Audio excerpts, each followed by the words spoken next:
Hello everyone and welcome to today's online class for class 10. In our last class we talked about the basic concepts of a metal and its definition. Few of the examples of metals that we have studied, the most common ones are iron, copper, aluminum, magnesium.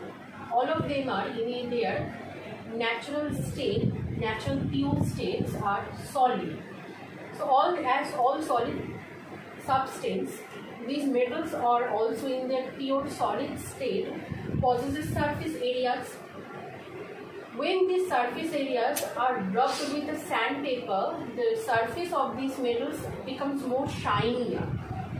This characteristic of a shining surface is shining surface is a characteristic of a typical metallic substance. This characteristic is known as metallic luster. That's why one of the criteria or one of the condition or one of the characteristic of metal, you can say that all metals are lustrous in nature. If you take iron or copper metals and try to cut the metal with a knife, it will not cut. But instead of iron, copper, if you take a sodium metal bar or potassium or lithium sodium bar and try to cut it with a knife, it will be easier for you to cut the sodium potassium metal with a knife, but not iron and copper. These two experiments shows that not all metals can be cut with knife. There are certain metals that can be cut with knife. Those metals predominantly are types of sodium, potassium, lithium.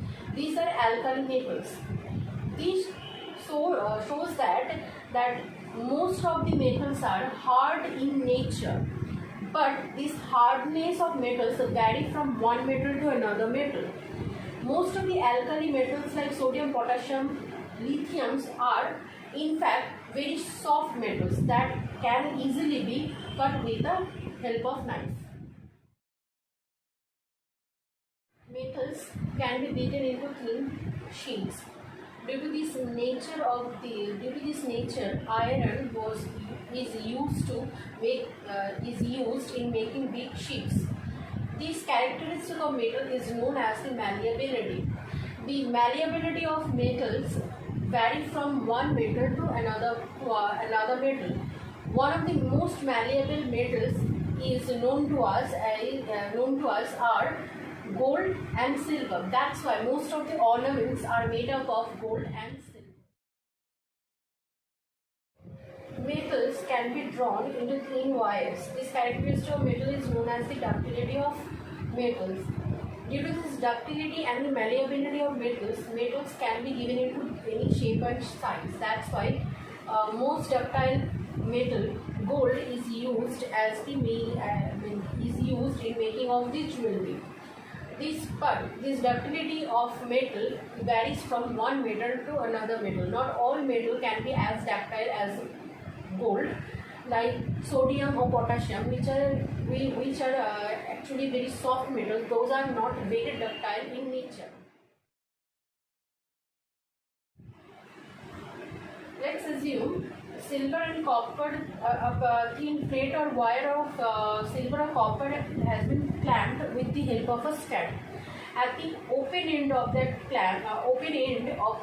silver or copper wire, we are attaching a small needle with the help of a wax. And at the clamp side, we start to heat the copper or silver wire.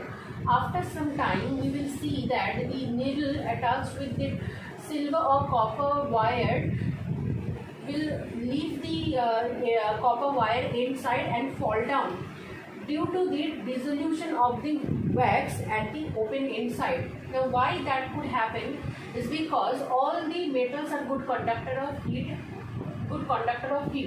When the silver or copper was getting heated at the one end, the heat was conducted to the other end, to the free end where the wax was there, to the free end where the wax were.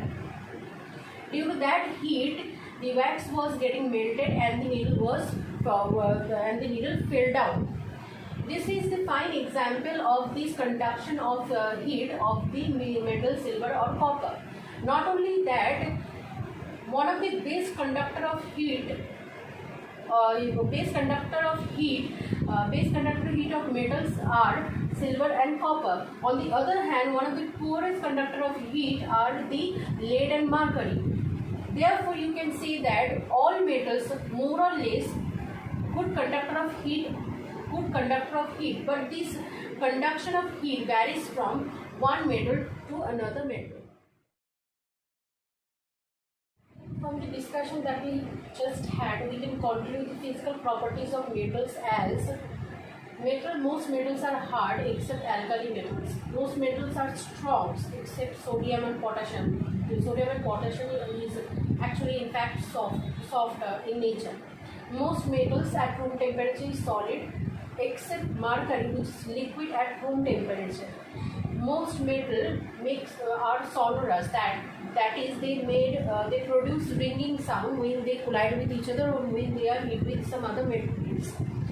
Most metals are good conductor of heat and electricity. Most metals are malleable and ductile in nature, and the density of most metals are